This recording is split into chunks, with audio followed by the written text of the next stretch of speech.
अस्सलाम वालेकुम नाज़रीन, मैं हूं आपका मेज़बान मोहम्मद शेब और आप देख रहे हैं ग्रीन सिटीजन मीडिया। नाज़रीन, आज के इस प्रोग्राम में हम बात करते हैं सैलाबी सूरत हाल और ये सैलाब क्यों आते हैं, इसकी बड़ी वजह क्या है। सबसे पहले हम वजूहात के बारे में बात करेंगे, फिर उसके बाद स्टेट क्या करती है, इंटरनेशनल ऑर्गेनाइजेशन क्या करती है, क्या किया है अभी तक, क्या क्या इनिशिएटिव ले गए हैं इन तमाम तर चीज़ों के लिए, और फिर इसके बाद क्या ये सिर्फ सैलाब है या बाकी भी कुछ चीज़ें हैं जो इसके साथ इंटरलिंक है या लिंक करती है या इसके साथ ओवरलेप करती है और फिर इसके बाद इससे बचाया कैसे जा सकता है। इन तमाम तर चीज़ों के बारे में आज हम इस वीडियो में बात करेंगे। वीडियो को इन तक देखिए, हमारा चैनल सब्सक्राइब करें और लाइक करें ताकि आने वाले वीडियो को आप तक सबसे पहले पहुंच सके। नाज़रीन, जब हम बात करते हैं सैलाब की या इस तरह की सूरत हाल की, तो ये एक नेचुरल या कुदरती आफात माना जाता है, लेकिन इसका एक अदर पहलू भी है जिसको इंटरनेशनली या माहौलियाती साइंसदानों का जो कहना है वो कुछ इस तरह है कि क्लाइमेट चेंज या ग्लोबल वार्मिंग इसकी तरफ ज्यादा कंट्रीब्यूट करता है। अब क्लाइमेट चेंज क्या है या पाकिस्तान का कंट्रीब्यूशन कितना है क्लाइमेट चेंज में,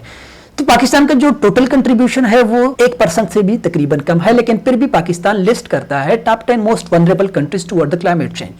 सही है। अब जब हम बात करते हैं कि क्लाइमेट चेंज है क्या, ये किस तरह, ये पहले क्यों नहीं था, ये अब क्यों ये चीज जो है ये राइज हो रहा है,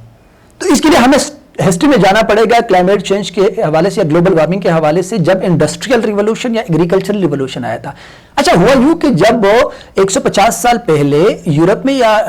अमेरिका में इंडस्ट्रियल रिवोल्यूशन आ गया, कि मतलब बड़ी बड़ी इंडस्ट्रीज लगे, बड़ी बड़ी कंपनियां लगी, बड़े बड़े जो फॉसिल फ्यूल का इस्तेमाल होना शुरू हो गया, कोयल का इस्तेमाल शुरू हो गया, और फिर इसके साथ साथ डीजल और पेट्रोल का इस्तेमाल शुरू हुआ, तो इसकी वजह से जो कार्बन डाइऑक्साइड था वो एटमॉस्फेयर में इसका अखराज शुरू हो गया। जब एटमॉस्फेयर में ये कार्बन डाइऑक्साइड ज्यादा हो गया तो इसने ओजोन लेयर को डिप्लीट करना शुरू किया। अब ओजोन लेयर क्या है? ओजोन लेयर वो एटमॉस्फेयर में वो एक लेयर है जो कि सन रेज को जो है, सूरज की शुआएं जो है वो जमीन से प्रोटेक्ट करती है, उससे जमीन को प्रोटेक्ट करता है, और फिर उसकी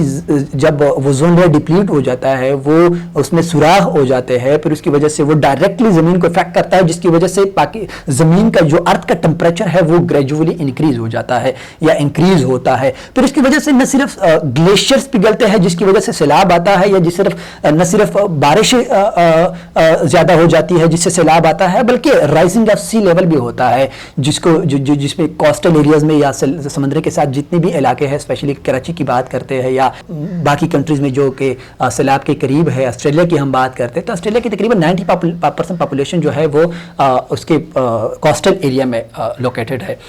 तो ये फिर राइजिंग ऑफ सी लेवल जो होता है, तो ये फिर अगेन सैलाब का वो इख्तियार करता है, और फिर उसके बाद जो होता है वो हीट व्यू होता है, हीट स्ट्रोक्स होते हैं, और इसके साथ साथ गैर ज़रूरी बारिश या मौसम के बगैर बारिशों का आना, फ्लड्स का आना। इसमें सबसे बड़ी contribution industrial revolution, agricultural revolution, और सबसे बड़ा जो काज है, अनदर काज, वो फॉसिल फ्यूल का है, एंड फोर्थ वन जो है वो हमारे पास है डिफॉरेस्ट्रेशन का। जब हम बात करते हैं डिफॉरेस्ट्रेशन का, तो दरख्तों का काम है कार्बन डाइऑक्साइड को ऑब्जर्व करना, लेकिन कार्बन डाइऑक्साइड का एक तरफ हम कार्बन डाइऑक्साइड को बढ़ाते हैं, दिन ब दिन फॉसिल फ्यूल का इस्तेमाल ज़्यादा करते हैं, तो फिर उसके साथ साथ हमारी इंडस्ट्रीज कार्बन डाइऑक्साइड ज़्यादा अखराज करती है। जब हम कार्बन डाइऑक्साइड की सिंक्स की बात करते हैं, ऑब्जर्प्शन की बात करते हैं, तो वो हमें पता है कि दरख्त जो है, प्लांट्स जो है, ट्रीज जो है, वो फॉरेस्ट जो है, जंगलात जो है, वो यहाँ पे कंट्रीब्यूट करता है कि वो ऑब्जर्व करे कार्बन डाइऑक्साइड को। लेकिन हमने कार्बन डाइऑक्साइड के सिंक्स को जो है ऑब्जर्व करने की जो अहम सोर्स है, जिसको हम प्लांट कहते हैं, वो हम काट रहे हैं, और जो सबसे बड़ी वजह है डिफॉरेस्ट्रेशन का, वो हाउसिंग सोसाइटीज है, वो एग्रीकल्चरल लैंड है। अब हम एग्रीकल्चर रिवोल्यूशन की हमने बात की कि एग्रीकल्चर रिवोल्यूशन ने सबसे बड़ा कंट्रीब्यूट किया है, लेकिन एग्रीकल्चर के लिए क्यों कंट्रीब्यूट करता है कि लोग डिफॉरेस्टेशन करते हैं, तो इसके हवाले से हम बात करते हैं। रिपोर्ट के मुताबिक जब आजकल की जो वर्ल्ड पॉपुलेशन है वो 8.2 बिलियन, अबाउट 8.2 बिलियन है, तो ये पॉपुलेशन का ज़्यादा होना अगेन एक प्रॉब्लम है कि वो फिर डिमांड ज़्यादा हो जाता है और सप्लाई कम हो जाती है। एग्रीकल्चर के लिए अगेन आपने लैंड को साफ करना पड़ता है, और फिर उसके लिए आप डिफॉरेस्टेशन करनी पड़ती है। जब अर्बन सोसाइटीज़ बनती है, बड़ी बड़ी सिटीज़ बनती है, तो उसके लिए अगेन आपने डिफॉरेस्टेशन करना होता है, करना पड़ता है, जो कि आप एक तरफ कार्बन डाइऑक्साइड का अखराज ज़्यादा करते हैं, दूसरी तरफ से आप कार्बन सिंक्स को जो है उसको काट रहे होते हैं, उसकी वजह से फिर क्लाइमेट चेंज या ग्लोबल वार्मिंग काज होता है। अब हम इसके बाद बात करते हैं कि फिर इसके बाद सैलाब आते हैं, ग्लेशियर का मेल्टिंग होता है, اور پھر اس کے بعد سیلاب آتا ہے. سیلاب تو گزر جاتا ہے لیکن سیلاب کے بعد پھر آپ کا اگین ایگریکلچر لینڈ جو ہوتا ہے وہ بہہ جاتا ہے, سیلاب کی نظر ہو جاتا ہے, پھر وہ قحط سالی آ جاتی ہے, پھر وہ جو آبی حیات ہے وہ ان کو نقصان پہنچتا ہے, انسانوں کو نقصان پہنچتا ہے, انفراسٹرکچر تباہ ہو جاتا ہے, school system, education system, health system, یہ تمام تر چیزیں جو ہے بڑی بری طرح افیکٹ ہو جاتی ہے. اب کیا یہ کلائمیٹ چینج کے لیے ہم بات کرتے ہیں, کیا کلائمیٹ چینج کے لیے ابھی تک کوئی انیشیٹو لیا گیا ہے؟ تو اس کے جواب ہیں بالکل یس, انیشیٹو لیے گئے ہیں. جس طرح ہم بات کرتے ہیں تو انٹرنیشنل آرگنائزیشن یونائٹڈ نیشن کا جو کاؤنسل ہے کلائمیٹ چینج, اس کے بعد انہوں نے بھی ایک انیشیٹو لی تھی, بہت سارے انیشیٹو لیے, لیکن موسٹ امپارٹنٹ ہے وہ پیرس ایگریمنٹ ہے, اور اس کے ساتھ ساتھ شنگھائی ایگریمنٹ ہے, اور اس کے ساتھ ساتھ بہت سارے ایسے اور بھی پروٹوکولز ہیں جس کے اوپر باؤنڈ کیا گیا تھا اسپیشلی ڈیولپ کنٹریز کے اوپر کہ وہ کاربن ڈائی آکسائڈ کا جو امیشن ہے وہ کم سے کم کرے, اور اس کے ساتھ ساتھ زیادہ سے زیادہ کنٹریبیوٹ کرے toward the disaster fund due to climate change. تو وہ ایک طرف تو وہ کم نہیں کرتے ہیں کاربن ڈائی آکسائڈ کا اخراج کو یا emission of green house gases کو, دوسری طرف وہ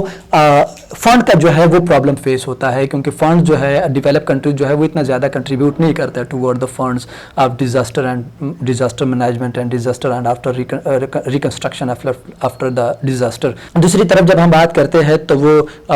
نان بائنڈ جو ہوتے ہیں, جو فیصلے ہوتے ہیں امپلیمنٹیشن اس کے اوپر نہیں ہوتی ہے, نان بائنڈنگ ریزولوشنز ہوتے ہیں کہ مطلب اگر کسی کوئی ماننا چاہتا ہے مان لے, اگر کوئی نہیں ماننا چاہتا ہے تو وہ باؤنڈ نہیں ہوگا. یہ بھی ایک بڑی پرابلم ہے اس کے حوالے سے کہ مطلب ابھی تک کلائمیٹ چینج کے حوالے سے کیوں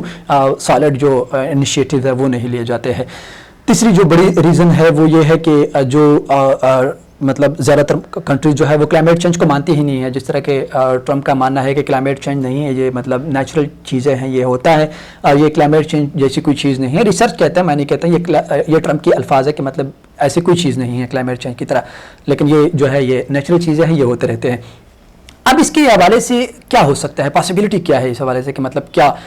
انیشیٹو یا اس سے بچنا کیسے ہو سکتا ہے, پاسبل ہے؟ سب سے پہلے تو ہمیں ایفارسٹریشن اور ریفارسٹریشن کرنی ہوگی. ایفارسٹریشن کا مطلب ہے کہ مطلب جس جگہ پہ بالکل پلانٹ ہے نہیں وہاں پہ آپ نے دوبارہ سے پلانٹ لگانے, الگ سے پلانٹ لگانے. اور ریفارسٹریشن کا مطلب جس جگہوں پہ پلانٹس تھے اس وقت جگہ پہ آپ نے پلانٹس لگانے ہوتے ہیں, اور اس کے ساتھ ساتھ فاسل فیول کا استعمال کم کرنا پڑتا ہے, جس کی وجہ سے پھر ہم نے اپنے الیکٹرک ویل کے اوپر جانا پڑے گا, اس کے اوپر اپنے شفٹ ہونا پڑے گا. اور جو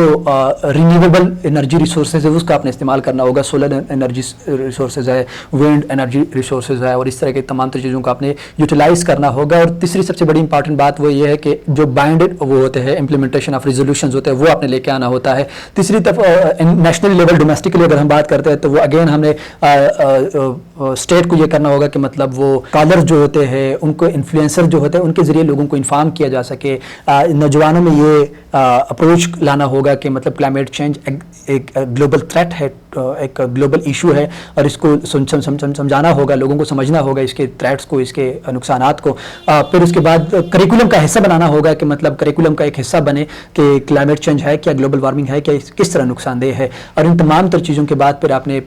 پالیسیز بنانی ہوگی, آپ نے انیشیٹو لینے ہوگے, آپ نے فنڈز دینے ہوں گے, آپ نے اسٹیٹ نے ایسے ٹرینڈ جو ہے وہ ٹیمز بنانی ہوگی, آپ نے ریسورسز کے اوپر کام کرنا ہوگا. اور ان تمام تر چیزوں کی وجہ سے پھر انشاءاللہ پاسبل ہے کہ آنے والے وقتوں میں کلائمیٹ چینج کے ساتھ ہم ڈیل کر سکیں. اگر یہ نہیں ہوا تو پھر مشکل ہے, اور پھر ایسے سچویشن ہمیں دیکھنے کو ملیں گے فیوچر میں بھی. دعا کرتے ہیں کہ اللہ تعالیٰ پاکستان کا حامی و ناصر ہو. انشاءاللہ نیکسٹ ویڈیو میں ایک نئے ٹاپک کے ساتھ ملیں گے. تب تک کے لیے میرے میزبان محمد شعیب کو دیجیے اجازت. اپنا ڈھیر سارا خیال رکھیے گا. اللہ حافظ.